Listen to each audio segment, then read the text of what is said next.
Assalamualaikum warahmatullahi wabarakatuh. Bismillahirrahmanirrahim. Alhamdulillahil qawi sultanuh, al-wadihil burhanuh, al-mabsud fil wujud karamuhu wa ihsanuh. Allahumma salli wa sallim wa barik wa karrim wa azim ala miftahi bab rahmatillah adada ma fi ilmillah salatan wa salaman daimaini bidawami mulkillah wa ala alihi wa sahbihi adada kulli dharratin alfa marrah amma ba'd.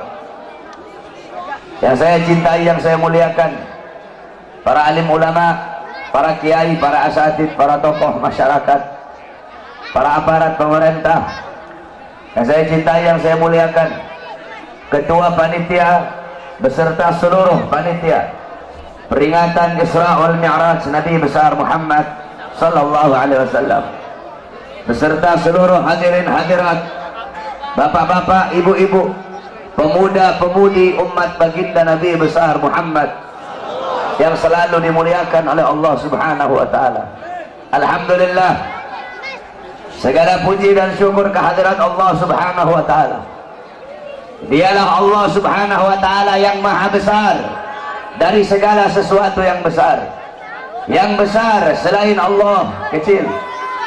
Dialah Allah Subhanahu wa taala yang maha kaya dari segala sesuatu yang kaya. Yang kaya selain Allah miskin. Dialah Allah yang maha perkasa, yang maha kuat. Yang perkasa, yang kuat selain Allah lemah. Dialah Allah raja di atas para raja, yang raja selain Allah hamba. Dialah Allah Subhanahu wa ta'ala yang maha berkuasa selama-lamanya, yang berkuasa selain Allah, kadang berkuasa dan kadang tidak berkuasa. Dialah Allah yang maha tahu, yang tahu selain Allah adalah pencari pengetahuan. Dialah Allah yang maha berilmu, yang berilmu selain Allah adalah pencari ilmu. Dialah Allah yang maha hidup, yang hidup selain Allah pasti akan mati. Yang ada selain Allah pasti akan tiada. Yang wujud selain Allah pasti akan binasa. Sedangkan hidupnya Allah, adanya Allah, wujudnya Allah selama-lamanya kekal abadi, tidak akan pernah musnah dan tidak akan pernah binasa. Dan dialah Allah yang dimana pada malam hari yang mulia ini, di tempat yang penuh dengan barakah ini, Allah Subhanahu wa ta'ala mengumpulkan kita di majelis ilmu, di majelis zikir yang penuh dengan kemuliaan ini. Semoga duduknya kalian di sini Allah ampuni dosa-dosa kalian, dosa-dosa yang telah lalu, dosa-dosa yang akan datang, dosa-dosa yang tampak, dosa-dosa yang tidak tampak, dosa-dosa yang besar, dosa-dosa yang kecil. Sebab duduknya kalian di sini mendapatkan keberkahan, mendapatkan keutamaan daripada baginda Nabi besar Muhammad sallallahu alaihi wasallam. Saudara-saudara, beruntung kalian menjadi umat yang paling baik, menjadi umat yang paling mulia, menjadi umat yang paling agung, menjadi umat yang paling utama, yaitu umat baginda Nabi besar Muhammad sallallahu alaihi wasallam. Umat yang selalu dibanggakan oleh Nabi, umat yang pertama kali dibangkitkan dari dalam kubur, umat yang kelak di akhirat akan menjadi pemimpin dari seluruh umat-umat yang lain. Umat yang dimana Allah, innal jannah muharramatun alal umam qabla an tadkhuluha ummatuh. Sesungguhnya sorga diharamkan oleh Allah untuk dimasuki oleh umat manapun sebelum sorga dimasuki oleh umat Nabi Muhammad. Beruntung kalian menjadi umat Nabi Muhammad sallallahu alaihi wasallam. Para nabi-nabi, rasul-rasul terdahulu, beliau-beliau iri kepada kita sebagai umat Nabi Muhammad. Di dalam kitab Nasaihul Ibad, Al-Imam Ibnu Hajar Al-Asqalani dikatakan bahwasanya Nabi Allah Adam alaihissalam, Nabi Adam berkata, sungguh aku iri kepada umat Muhammad karena Allah memberikan kepada mereka 4 macam kemuliaan yang tidak pernah Allah berikan kepada aku, tetapi Allah berikan kepada mereka sebagai umat Muhammad. Yang pertama kata Nabi Allah Adam alaihissalam, ketika aku berbuat salah, Allah lepaskan aku, Allah lepaskan pakaian yang ada di tubuhku. Aku berbuat salah dalam keadaan berpakaian. Karena Allah murka, Allah lepaskan pakaianku. Sedangkan umat Muhammad, mereka berbuat dosa, mereka berbuat salah dalam keadaan telanjang, tapi tetap Allah berikan mereka pakaian. Saya berbuat salah dalam keadaan berpakaian, Allah lepaskan pakaian saya. Umat Muhammad kebalik, mereka berbuat dosa dalam keadaan telanjang, tapi tetap Allah berikan mereka pakaian.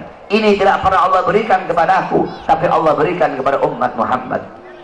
Yang kedua, kata Nabi Adam alaihissalam, ketika aku berbuat salah, Allah menerima taubatku ketika aku berada di kota Mekah saja.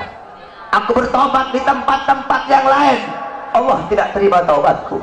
Tapi ketika aku berada di kota Mekah, Allah langsung terima taubatku. Bagi umat Muhammad, mereka bertaubat tidak harus ke Mekah. Dimanapun mereka bertaubat, akan Allah terima taubat mereka. Sedangkan aku, hanya Allah terima taubatku ketika di kota Mekah.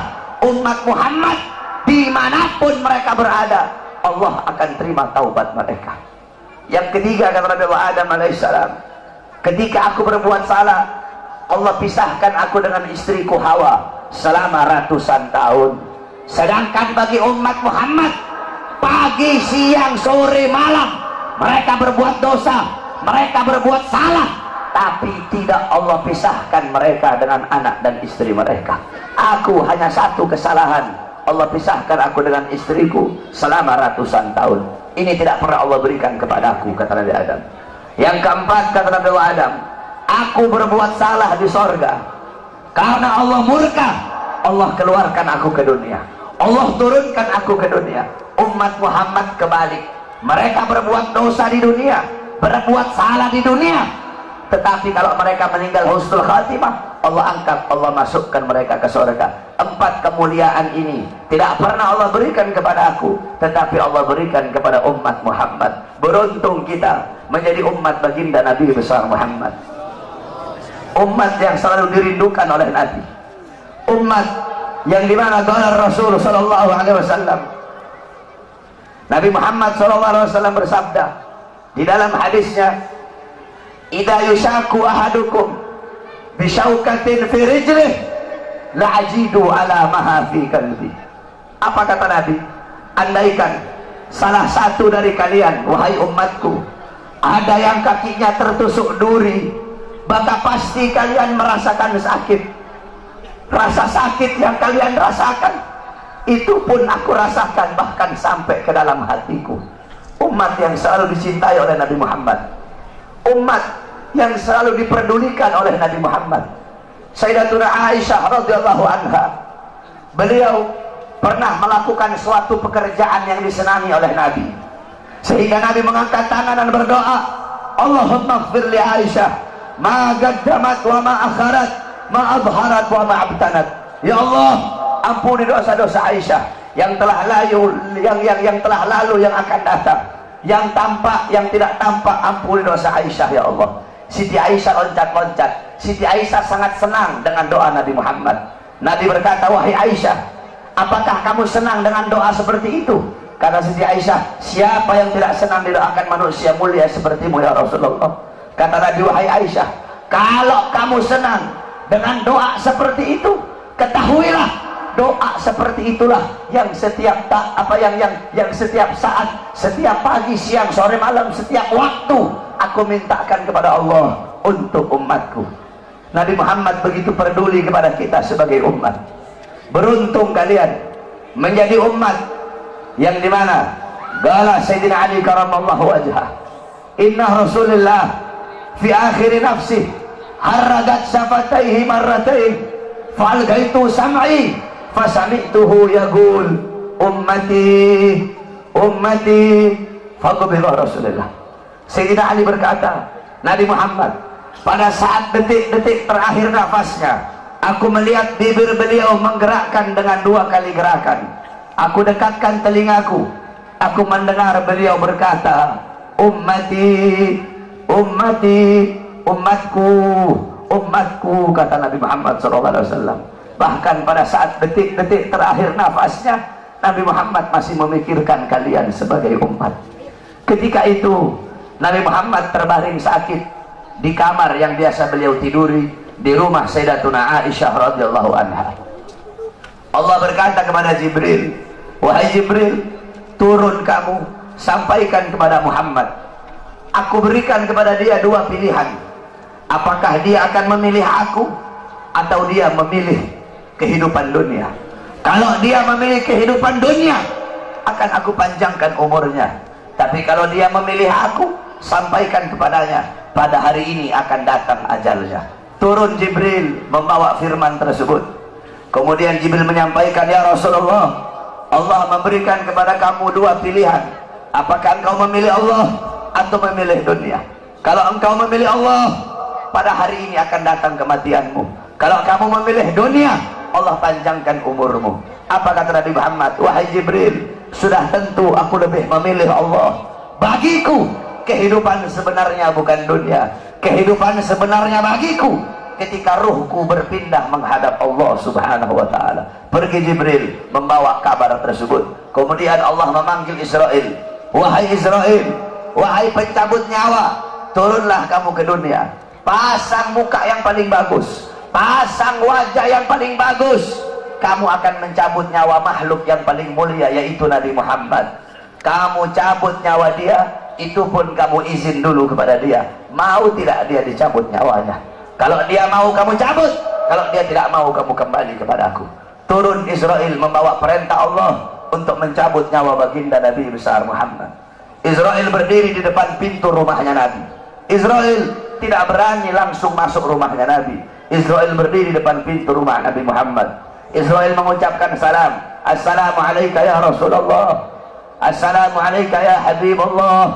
Assalamualaikum ya Safiyullah. Pintu rumah dibuka oleh Sayyidatuna Fatimah. Sayyidatuna Fatimah putrinya Nabi membuka pintu rumah tersebut. Siti Fatimah berkata, siapa engkau? Apakah engkau tidak lihat ayahku sedang terbaring sakit? Israel menjawab, aku yang memisahkan anak dengan orang tua. Aku yang memisahkan orang tua dengan anak.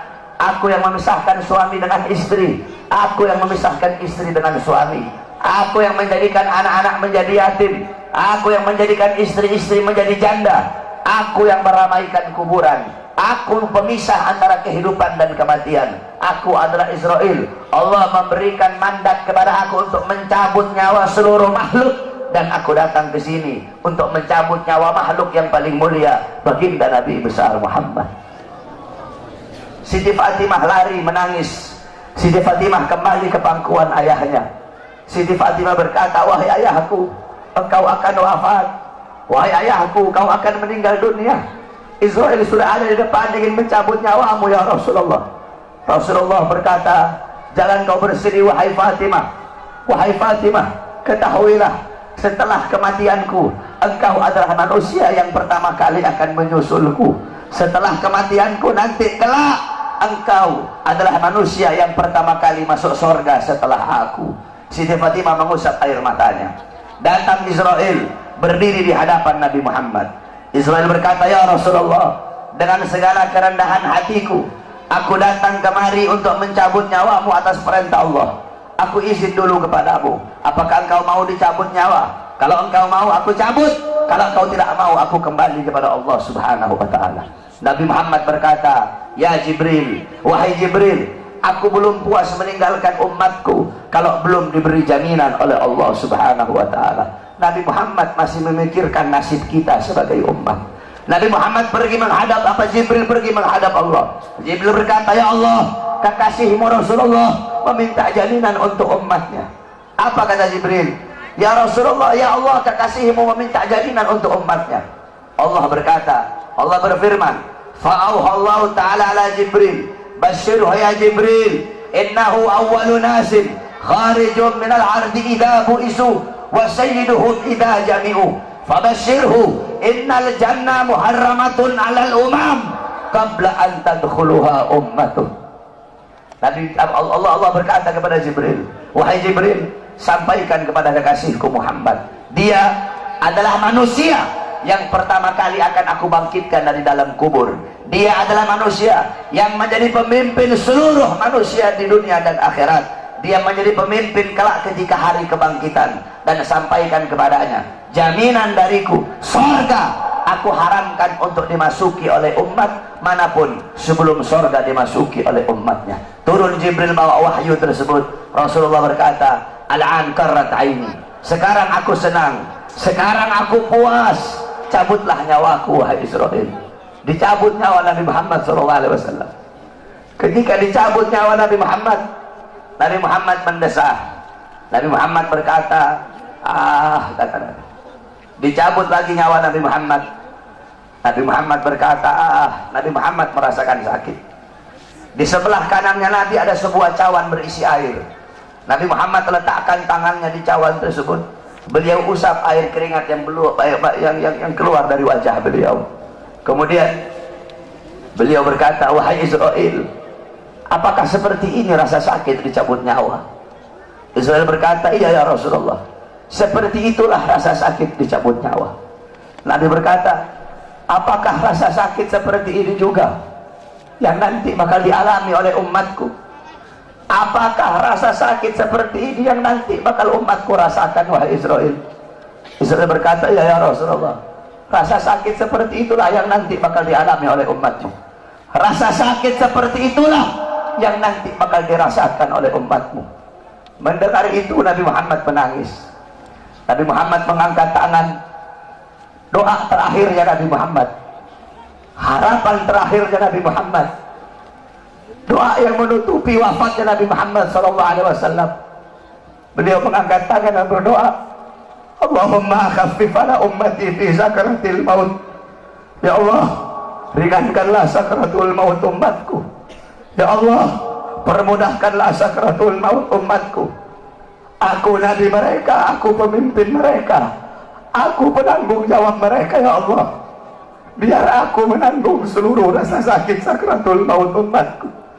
Biar aku menanggung beban penderitaan rasa sakit mereka. Ya Allah, umatku tidak akan kuat, mereka tidak akan sanggup. Ya Allah, biar aku Muhammad menanggung rasa sakit sakaratul maut umatku.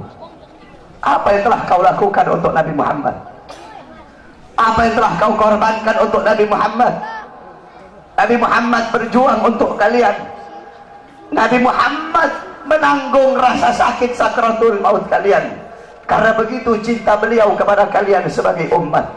Saya dan kalian, kita tidak bisa membalas jasa-jasa Nabi Muhammad SAW. Sekalipun kalian merangkak dari rumah kalian menuju kuburnya Nabi Muhammad, kalian tidak akan bisa membalas jasa-jasa Nabi Muhammad SAW. Oleh karena itu, saudara-saudaraku sekalian, setelah Nabi Muhammad wafat, banyak para sahabat-sahabat yang tidak kuat hidup. Ada sahabat yang berdoa, ya Allah, cabut kedua mataku. Untuk apa lagi aku melihat? Nabi sudah wafat, cabut kedua mataku. Aku tidak lagi mau melihat selain memandang wajahnya Nabi Muhammad. Ketika itu juga dia dibutakan oleh Allah Subhanahu wa Ta'ala. Ada yang angkat tangan, ya Allah, cabut nyawaku. Aku tidak lagi mau hidup. Untuk apa aku hidup? Nabi Muhammad sudah wafat, cabut nyawaku ya Allah. Ketika itu juga Allah cabut nyawanya. Kemudian ada seorang perempuan, ada seorang wanita, qalat li Aisyah, ya Aisyah, ikshif li qabrin Nabi. Wahai Aisyah, bukakan untukku kuburnya Nabi Muhammad. Dibuka kuburnya Nabi oleh Siti Aisyah. Masuk ini perempuan, fabakat hatta matat. Wanita ini menangis depan kuburnya Nabi sampai dia mati saat itu juga. Ketika itu banyak para sahabat yang tidak ada lagi gairah hidup. Sayyidina Abu Bakar As-Siddiq radhiyallahu anhu. Kamu tahu Sayyidina Abu Bakar? Sayyidina Abu Bakar seorang sahabat yang sangat dekat dengan Nabi Muhammad.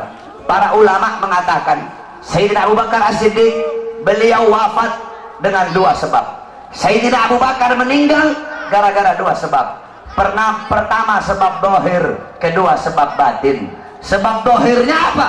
Karena beliau pernah dikasih makanan yang ada racunnya, dimakan oleh beliau. Racun itu lama-lama menggerogoti kesehatan beliau. Itu sebab dohir.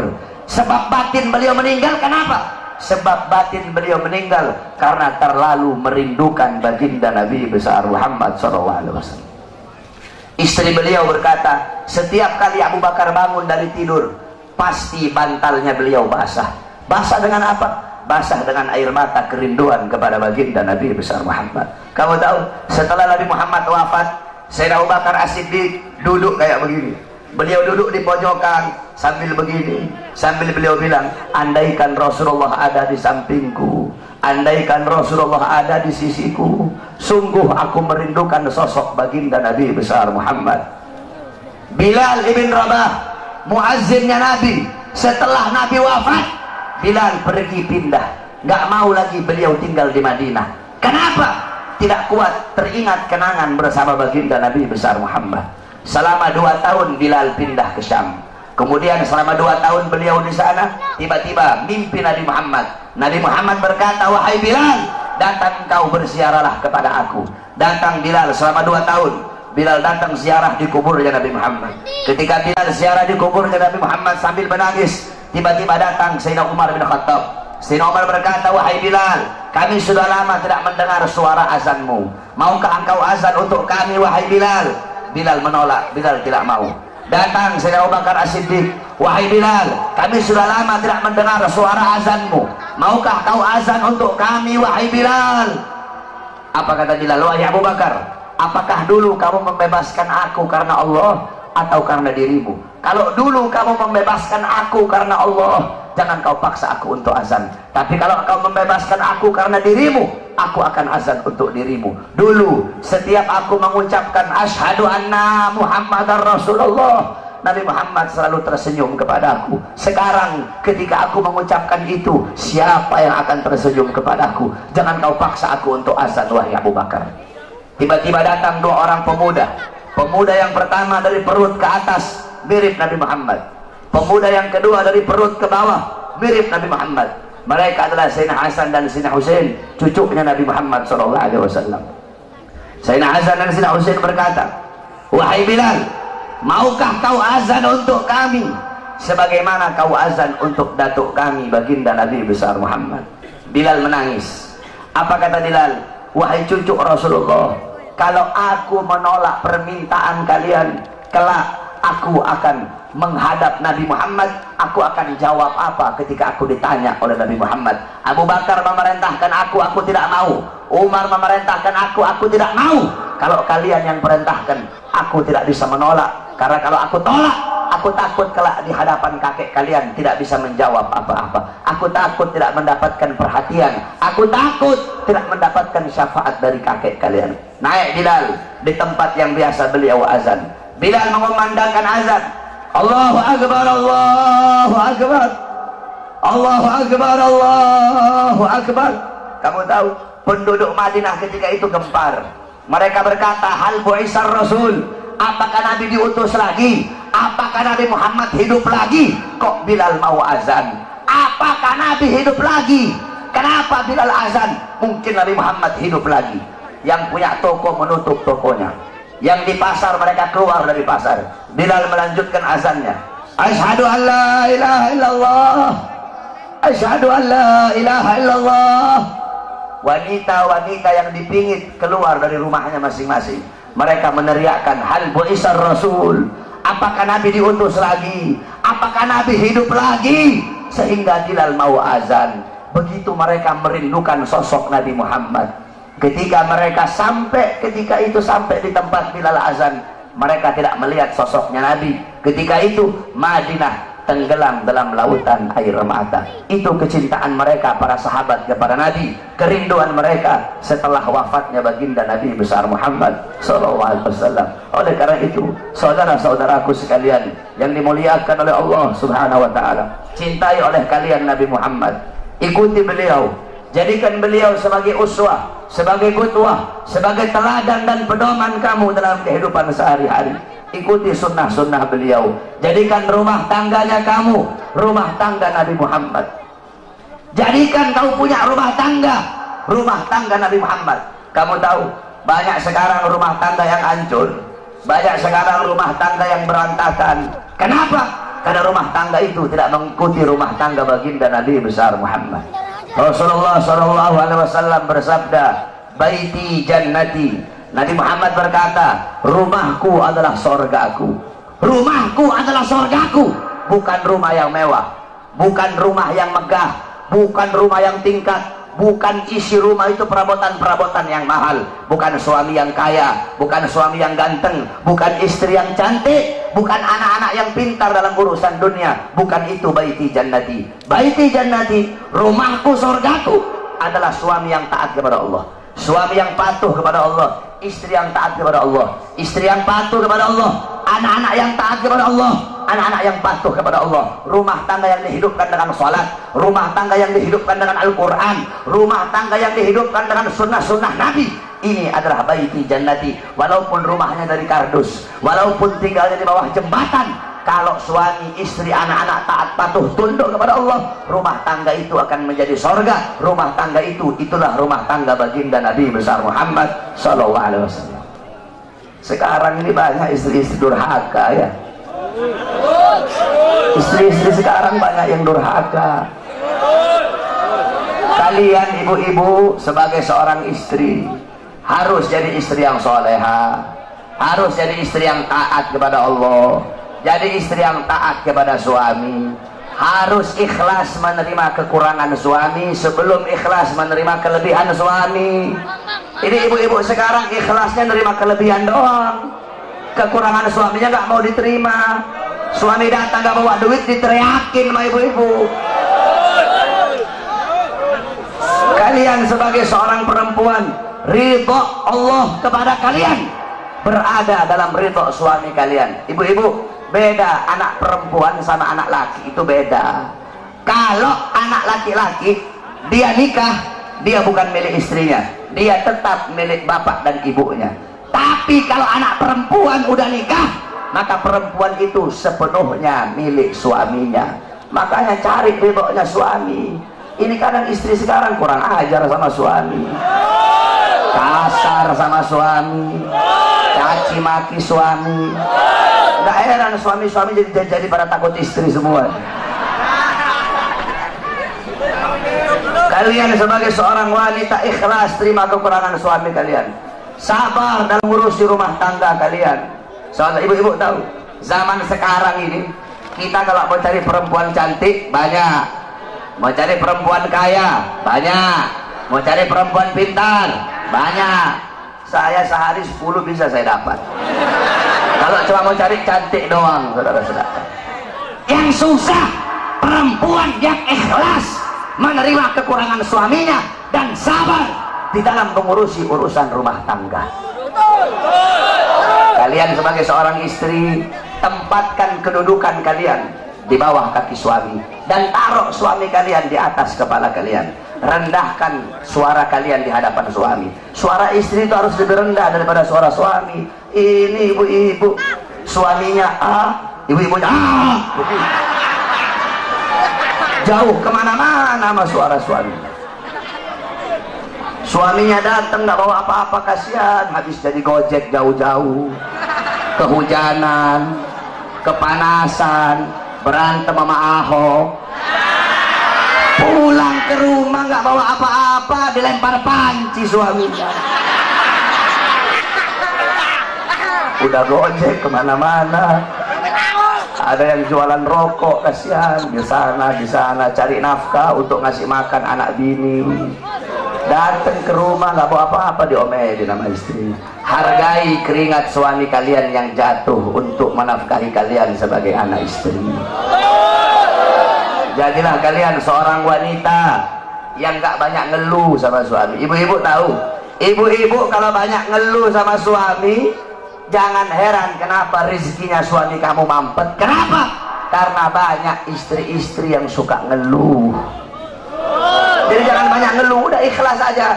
Suami mau datang bawa uang kayak nggak bawa uang kayak, ikhlas kamu, jangan ngeluh. Justru semakin ngeluh semakin mampet. Kamu doakan kamu punya suami, ya Allah semoga suami saya dikasih rezeki yang banyak, permudah rezeki suami saya. Jangan banyak ngeluh, nuntut ini nuntut itu, beli bedak harga 1 juta. Ibu-ibu tahu wanita-wanita yang ada di Hadramut? Ibu-ibu tahu Hadramut? Hadramut tempatnya Wali Songo. Wali Songo yang bawa Islam, para habaib itu asalnya dari Hadramut. Ibu-ibu mau tahu perempuan di sana kayak gimana? Wanita-wanita yang ada di sana, istri-istri yang ada di sana, itu kalau beras habis, garam habis, susu habis, bawang habis, itu mereka nggak ngomong sama suaminya. Beras habis, mereka nggak ngomong begitu. Susu habis, nggak kayak ibu-ibu. Ibu-ibu, woi bang, beras habis bang, mana aja bang. Terus perempuan di sana kalau beras habis gimana? Kalau beras habis nih ibu-ibu tiru mereka nih. Kalau beras habis itu karungnya mereka taruh di tempat yang mencolok. Kalau susu habis kalengnya mereka taruh di tempat yang mencolok. Jadi nanti dia suaminya tahu sendiri. Oh udah habis beras. Kalau ibu-ibu dapat suami yang ngerti. Kalau ibu-ibu dapat suami yang nggak ngerti, setahun nggak makan, itu beras udah habis tetap nggak bakal dia beli. Walaupun ibu taruh depan pintu dia nggak tahu apa-apa. Jadi kalau dapat suami yang nggak ngerti, beras habis, ambil karungnya taruh di kepalanya. Beras habis. Kalau suaminya ngerti, taruh tuh karung beras di depan. Jadi suaminya bangun tidur, ucek-ucek mata. Oh udah habis beras. Dia mandi, dia beli beras. Kalau ngerti. Kalau nggak ngerti juga, ambil tuh karung, lagi tidur suaminya masukin dalam karung beras.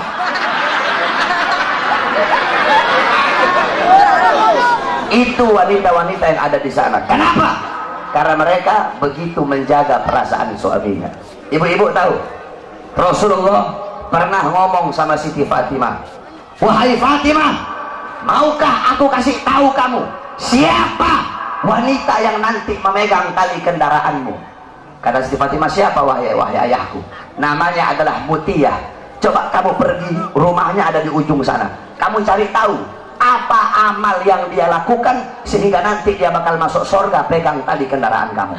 Pergi Siti Fatimah, bawa Sayyidina Hasan yang ketika itu masih kecil. Sayyidina Hasan masih kecil ketika itu, dibawa oleh Siti Fatimah, diketuk pintu rumah. Assalamualaikum. Enggak dibuka ibu-ibu. Dari dalam dijawab, waalaikumsalam. Man, siapa? Ana Fatimah binti Rasul. Aku adalah Fatimah, putrinya Rasulullah. Oh iya wahai Fatimah, kalau engkau sendiri silahkan masuk, tapi kalau engkau bersama laki-laki jangan masuk wahai Fatimah. Aku bersama laki-laki. Siapa? Anakku masih kecil. Oh maaf, kamu tidak boleh masuk. Tapi dia masih kecil. Walaupun masih kecil, aku izin dulu kepada suamiku, besok nanti kamu balik lagi, saya izin dulu kepada suamiku. Lihat bagaimana Siti Mutia. Ibu-ibu sekarang, Pak RT, Pak RW datang ke rumah, Waalaikumsalam, suaminya ada nggak ada? Oh mari masuk Pak RT, mari masuk Pak RW. Mau kopi apa mau teh Pak RW? Gak boleh. Mau yang datang presiden kalau belum izin kepada suami gak boleh, haram. Boleh. Akhirnya apa? Besoknya datang.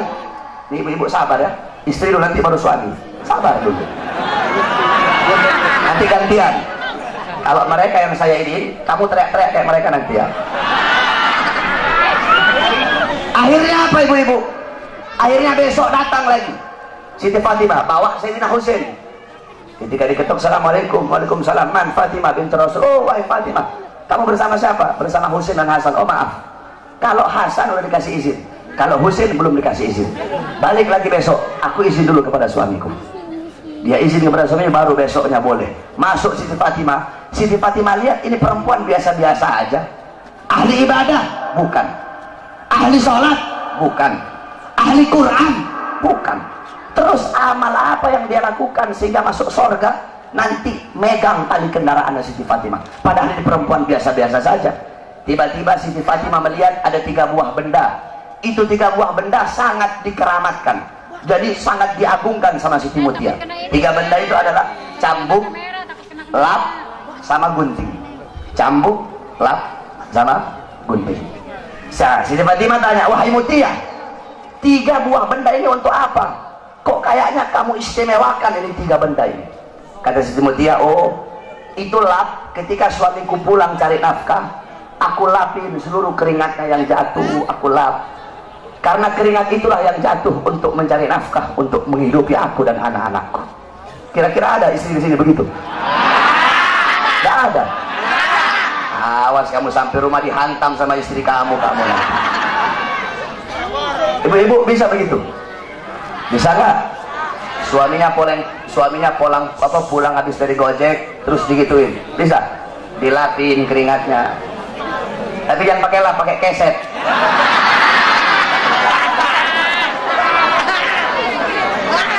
Itu yang pertama. Kemudian kata Siti Fatimah, terus ini cambuk untuk apa? Siti Mutia jawab, cambuk ini ketika suamiku aku sediakan makan, suamiku makan, ketika habis makan aku kasih cambuk.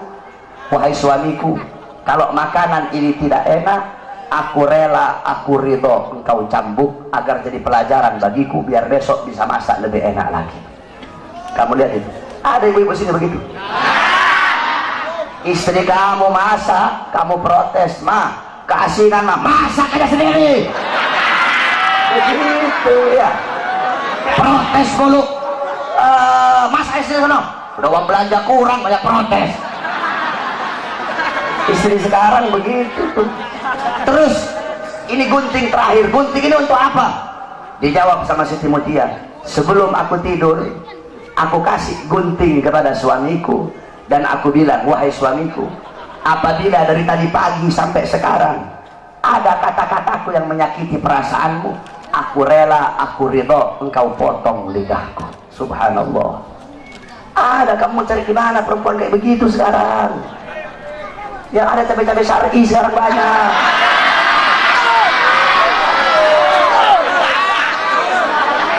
Istri kalian kira-kira kayak gitu nggak? Itu ibu-ibu Siti Mutia. Nah, kalian sebagai seorang wanita, jadikan beliau-beliau sebagai teladan kamu, para wanita sorga. Siti Mutia, Sayyidatuna Fatimah, Sayyidatuna Khadijah, Sayyidatuna Aisyah radhiyallahu anha, Sayyidatuna Khadijah radhiyallahu anha. Kemudian Ummu Salamah radhiyallahu anha, Ummu Sulaim radhiyallahu anha, Ummu Aiman radhiyallahu anha, Siti Khansa radhiyallahu anha. Bagaimana wanita-wanita terdahulu, jadikan mereka sebagai teladan kamu dalam urusan rumah tangga. Kalian sebagai seorang perempuan, ini perempuan sekarang saya perhatikan, kalau mau keluar pengajian nih, dandan cantik-cantik ibu-ibu. Pakai bedaknya 2 cm segini. Yang putih muka doang, lehernya hitam.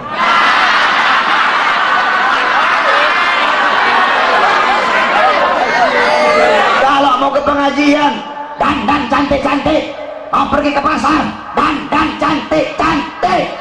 Kalian sebagai seorang istri mempertontonkan kecantikan kalian untuk orang lain.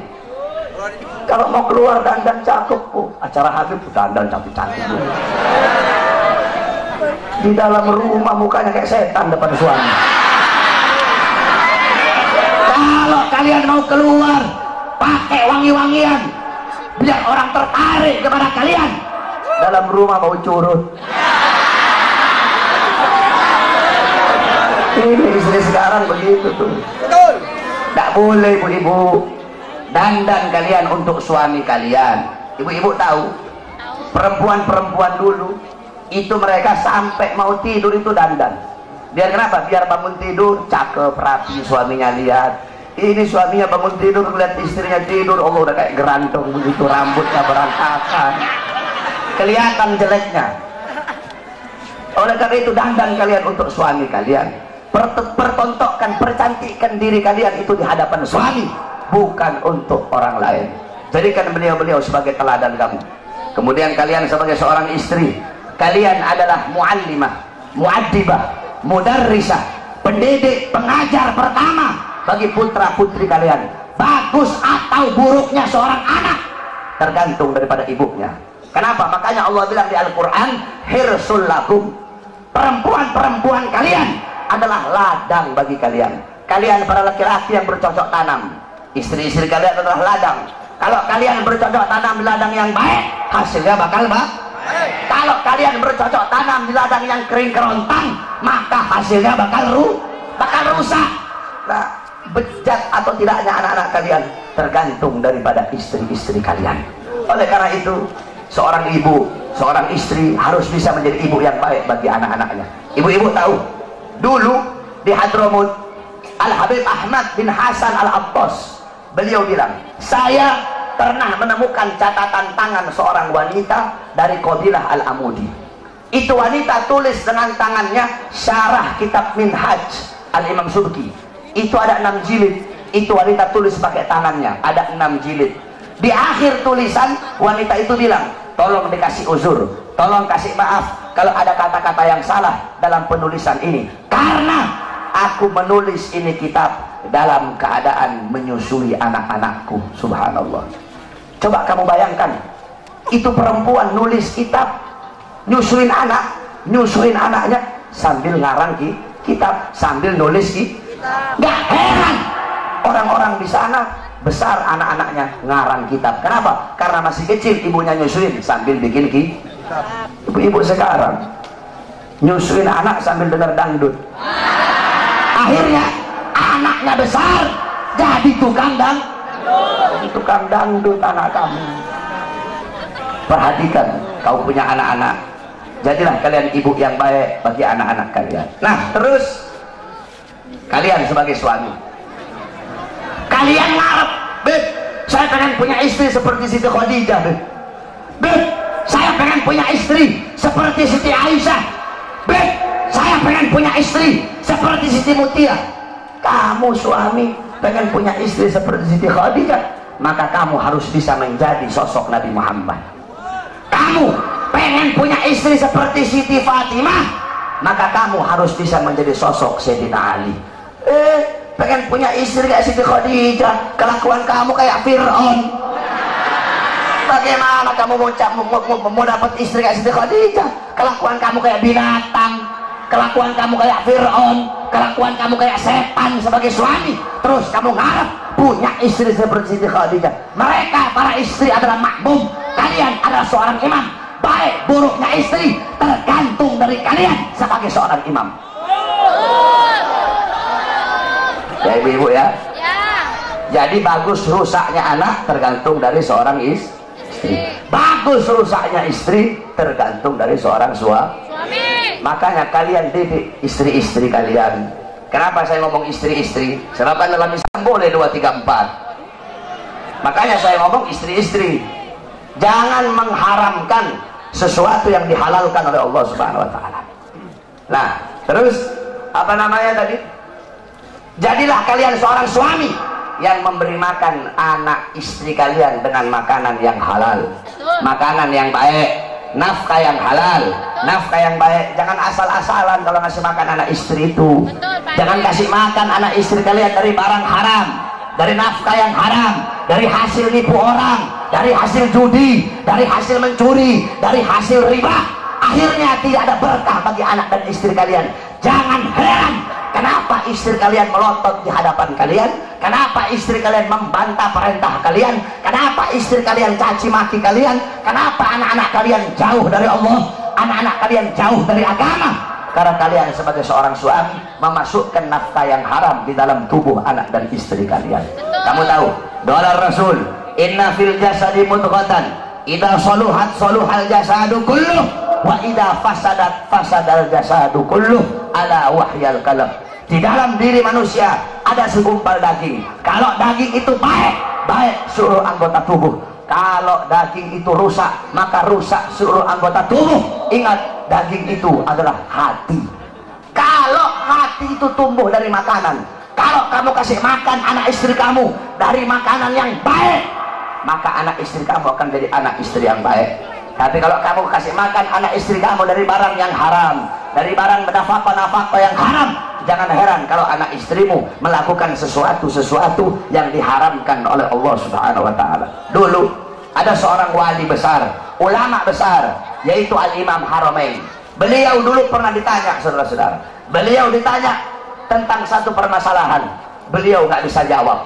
Ketika beliau nggak bisa jawab, beliau bilang, mungkin saya tidak bisa jawab pertanyaan kamu gara-gara masih ada air susu yang tertinggal di tenggorokan saya. Maksudnya apa ada air susu yang tertinggal? Dulu saya waktu masih kecil, bapak saya sangat hati-hati memberi makan ibu saya ketika ibu saya sedang menyusui saya. Tiba-tiba ada seorang budak perempuan ambil saya. Itu budak susui saya tanpa sepengetahuan orang tua saya. Ketika ibu saya tahu, langsung saya diambil, dikasih kepada bapak saya. Bapak saya masukkan jari telunjuknya ke tenggorokan saya, mengeluarkan air susu budak tersebut. Karena itu adalah air susu yang subhat.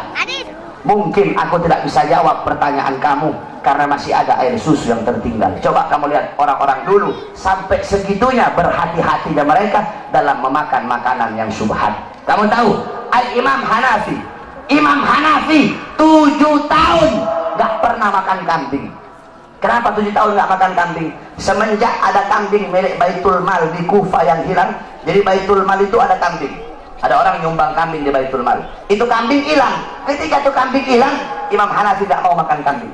Kenapa? Takut kalau beliau makan kambing, ternyata kambing yang dimakan adalah kambing milik Baitul Mal di Kufah yang hilang tersebut. Beliau nanya sama tukang kambing, biasanya kambing itu usianya berapa tahun? 7 tahun ya Imam. Maka 7 tahun beliau tidak makan kambing sampai betul-betul yakin kalau kambing itu sudah mati, baru beliau mau berani makan kambing. Karena begitu hati-hatinya di dalam perkara yang syubhat. Al-Imam Nawawi, beliau nggak mau makan apel. Kenapa nggak mau makan apel? Karena apel di daerah beliau ditanam di lahan-lahan, di tanah-tanah milik pejabat. Kemudian Al-Imam Syirazi yang ngarang kitab Muhaddab, beliau tidak mau makan sayuran yang berasal dari Damaskus. Kenapa? Karena sayuran yang berasal dari Damaskus itu ditanam di tanah-tanah milik pejabat, makanan syubhat. Mereka menjaga. Kenapa? Karena kalau hati udah masuk makanan haram, hati tumbuh dari makanan yang syubhat, tumbuh dari makanan yang haram, maka hati itu akan mendorong seluruh bagian tubuh untuk melakukan hal-hal yang diharamkan oleh Allah. Oleh karena itu, wasiat saya bagi kalian para suami, beri makan anak istri kalian dari sesuatu yang halal, rizki yang halal, nafkah yang halal. Itulah baiti jannati, itulah rumahku sorgaku. Jadi ingat, rumahku sorgaku bukan rumah yang mewah, bukan rumah yang megah, bukan suami yang cantik, bukan suami yang kaya, bukan istri yang cantik, bukan anak-anak yang pintar dalam urusan dunia. Baiti jannati, rumahku sorgaku, suami yang taat, patuh, tunduk kepada Allah Subhanahu wa ta'ala. Kan enak kamu kalau dapat istrinya subuh udah bangun duluan, nanti dibangunin, ayo salat bareng, jadi imamnya saya, ya enak, adem. Kamu pulang capek-capek, istri kamu sambut dengan senyuman. Bang Koid, mau kopi atau mau teh Bang Koid? Kan enak. Bang Entis mau kopi atau mau teh Bang Entis? Bang Entis bilang, mau nikah lagi Neng. Itu kopi masih panas dilempar ke mukanya Entis. Entis keok. Takut istri begini mau kawin lagi ya. Mudah-mudahan rumah tangga semua jamaah yang ada di sini jadi rumah tangga sakinah, mawaddah, warahmah. Rumah tangganya Nabi Muhammad SAW, amin. Rumah tangganya jadi rumah tangga Nabi Muhammad. Insyaallah anak-anak kalian jadi anak-anak yang soleh dan solehah, amin ya rabbal alamin. Dan terakhir kepada seluruh hadirin, saya Ramadan saya buka pesantren kilat itu 25 hari.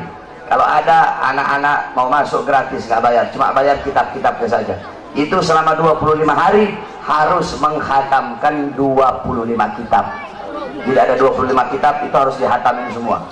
Fikihnya ada kitab Risalatul Jami'ah, Taqratus Sadida, kemudian hadis, Arba'in Nawawi dan lain-lainnya, kemudian pelajaran Shorof, Amsalatul Tasrif, Kailani, kitab-kitabnya, kemudian Nahwu, Jurumiyah, Mabadi, kemudian tajwidnya Hidayatus Sibyan, kemudian Al-Quran, kemudian Muhawarah, kemudian Mu'azarah dan lain seluruh pelajaran. Itu ada 20 kitab harus dihatamkan. Jadi kalau ada anak-anak sini yang mau masuk pesantren kilat, betul, selama 25 hari nggak boleh pulang. Jadi ngajinya itu habis tarawih nanti saya ngajar, habis tarawih saya ngajar sampai jam 10. Jam 10 gantian Habib Muhammad ngajar sampai jam 12. Jam 12 saya ngajar sampai pagi. Sampai pagi tuh. Nah, nanti habis sholat subuh Habib ada habaib lagi yang ngajar sampai jam 9. Nah, jam 9 istirahat. Bangun duhur. Habis sholat duhur saya ngajar sampai asar. Habis asar saya ngajar lagi sampai tarawih. Begitu terus setiap hari biar hatam 20 kitab itu. Jadi kalau ada yang masuk silahkan, gratis, nggak bayar, saya tanggung semua makannya yang ada di sana. Insya Allah saudara-saudara semuanya yang hadir di sini, Allah Subhanahu Wa Taala jadikan hamba-hamba yang baik, hamba-hamba yang taat, hamba-hamba yang patuh, hamba-hamba yang tunduk kepada Allah Subhanahu Wa Taala. Tadi semuanya yang turun aksi 55, insya Allah Allah jadi saksi atas perjuangan kalian semua. Insya Allah Allah SWT berikan kemenangan kepada kita umat Islam. Saudara-saudara sekalian, ingat, kemenangan pasti akan menang. Kebenaran pasti akan menang. Kebenaran itu gak akan pernah kalah. Kita memperjuangkan kebenaran, kita pasti menang, saudara-saudara. Kita berdoa, semoga Allah berikan kekuatan kepada majelis hakim untuk bisa menvonis Ahok dengan seberat-beratnya. Sehingga apa? Sehingga kalau Ahok nanti nggak ditahan, besok bakal lahir Ahok-Ahok yang lain. Kalau Ahok nggak ditahan, besok bakal lahir penista-penista agama yang lain. Jadi hakim harus tegas. Hakim itu harus bisa ngasih keputusan yang adil, keputusan yang bisa memuaskan seluruh masyarakat dan umat Islam yang ada di Indonesia. Saya malas mau bahas Ahok, belum tidur saya dari tadi pagi, nggak mau keras-keras saya. Nanti deh di acara yang satunya deh. Apalagi Ahok udah keok, udah kalah Ahok. Tinggal nunggu masuk bui aja lu Ahok. Kok bentar lagi masuk bui kok. Kebenaran pasti akan menang, saudara-saudara. Kebenaran tidak bisa dikalahkan dengan kebatilan. Kebenaran milik Allah, dan Allah pasti akan memenangkan yang berjalan di jalan kebenaran, saudara. Makanya kita dukung terus hakim. Udah cukup jaksanya yang goblok, hakim yang ikut-ikutan goblok. Kalian hukum, kalian para penegak hukum, kalian para penegak hukum, hukum harusnya tajam di atas, tajam di bawah, bukan tumpul di atas dan tajam di bawah. Tegakkan kebenaran, tegakkan keadilan kepada siapapun, yang benar-benar, yang salah-salah. Ini para penegak hukum, Pak Polisi, hakim, jaksa, congornya kan suka ngomong, ini negara hukum ini. FPI jangan anarkis, FPI. Ini negara hukum, jangan main hakim sendiri ya. Negara hukum ini. Congor kalian ngomong negara hukum, tapi justru kalian yang mengkhianati dan menodai hukum itu sendiri, saudara-saudara. Cukup sudah, kami demo berkali-kali. Insya Allah demo tadi kita itu, insya Allah Allah lihat dan Allah berikan kekuatan kepada hakim. Kita masih percayakan, tadi demo damai, kita masih percayakan kepada hakim. Untung tadi saya nggak orasi. Kalau saya orasi tadi bahaya kalau saya pegang mic. Makanya jangan sampai deh saya orasi. Kalau saya udah orasi, udah nggak ada kata lain. Serbu, nggak boleh. Kita harus tunggu komando dari Al-Imam Al-Habib Rizik bin Hussein Syihab. Makanya saya nggak mau orasi, nggak mau pegang mic, takut saya. Kalau udah pegang mic, ngeliat polisi, oh, serbu begitu.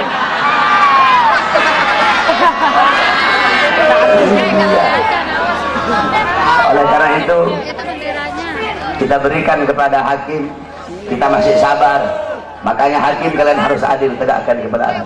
Kalau sampai hilang kepercayaan kami kepada kalian sebagai para penegak hukum, maka jangan salahkan kami kalau kami hukum Ahok dengan cara kami sendiri, saudara. Kami para pemuda-pemudi akan cari Ahok sampai ke lubang sebut, kami bantai dia kalau sampai bebas, saudara. Musuh kita bukan polisi, musuh kita bukan tentara, musuh kita bukan presiden, musuh kita bukan Cina, musuh kita bukan Kristen, musuh kita bukan Buddha, musuh kita bukan Hindu, musuh kita Ahok, penista agama, Ahok, penista Quran. Itu musuh kita. Maka siapapun yang melindungi Ahok, siapapun yang membela Ahok, maka dia menjadi musuh kita, saudara. Kalau polisi melindungi Ahok, polisi jadi musuh kita. Kalau tentara melindungi Ahok, tentara jadi musuh kita. Kalau presiden melindungi Ahok, presiden pembela Ahok, ya emang sih orang adeknya.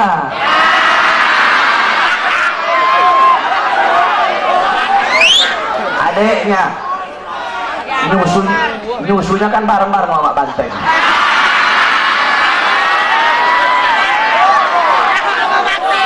Saudara sesusuan. Dua-duanya muka polos. Muka polos otak iblis. Banyak di sini muka polos otaknya iblis nih. Mukanya polos, otaknya otak bangsat. Kalau presiden melindungi aku, membela aku, presiden jadi musuh rakyat. Presiden jadi musuh kita umat Islam dan akan kita hancurkan. Makanya demi keutuhan NKRI, demi keutuhan Bhinneka Tunggal Ika, demi keutuhan bangsa, tangkap Ahok, penjarakan Ahok, hukum Ahok, laksanakan. Allahu Akbar, Allahu Akbar, Allahu Akbar.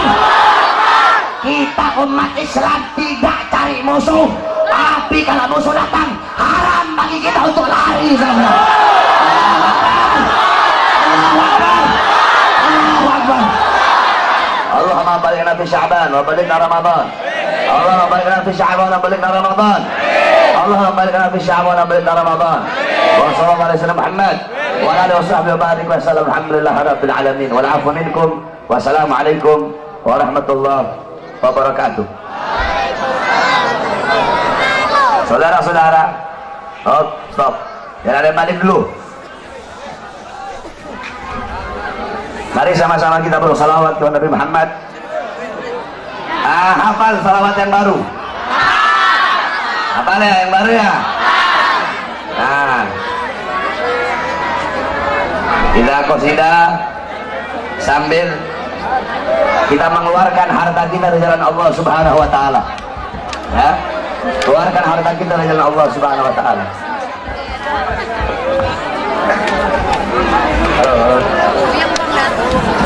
Prajurit pembela Rasulullah, bangkitlah untuk agama, bangkitlah untuk negara, satukan hati, satukan jiwa. Musuh di depan mata, lawan dia sampai berdarah, berdarah untuk agama dan negara. Tercinta kematian murah harganya.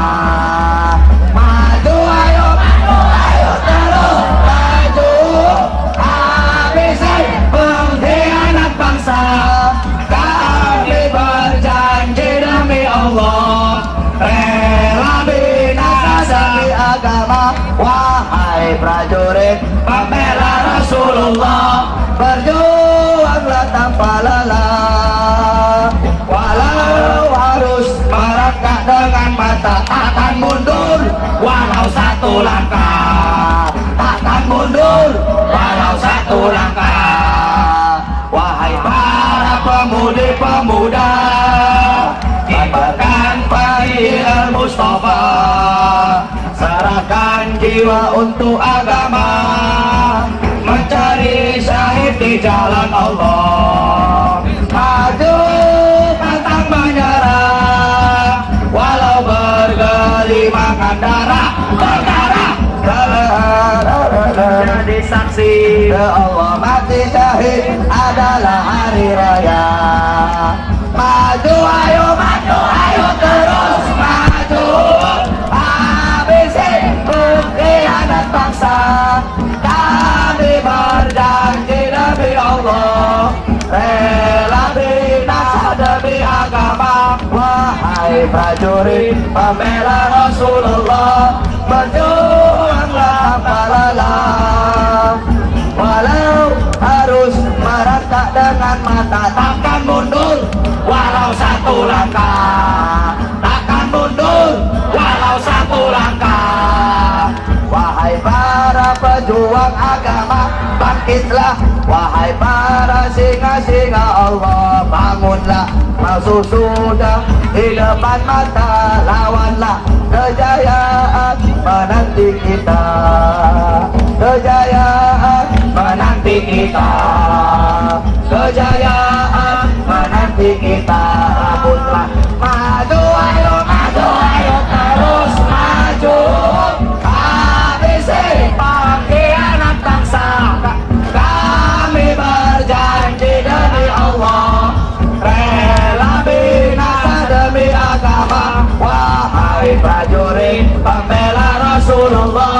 berjuanglah tanpa lelah. Walau harus merentak dengan mata, takkan mundur walau satu langkah, takkan mundur. Allahu Akbar. Allahu Akbar. Semoga Allah berikan panjang umur kepada guru kita Al-Habib Rizik bin Husain bin Syihab. Semoga Allah panjangkan umur beliau. Semoga beliau pulang dari umrah ke Indonesia dalam keadaan selamat. Amin ya rabbal alamin. Allahumma nas'aluka khairal as'alah wa khairan najah wa khairal khairal mamat wa anta bitajil mawadana wa haqiqi mana wa anta maulana fanasuluka bil kafirin wa sallallahu alaihi wasallam Muhammad wa alihi wa sahbihi barik wa sallallahu alhamdulillahi rabbil alamin. Wa salli ala sayyidina Muhammad.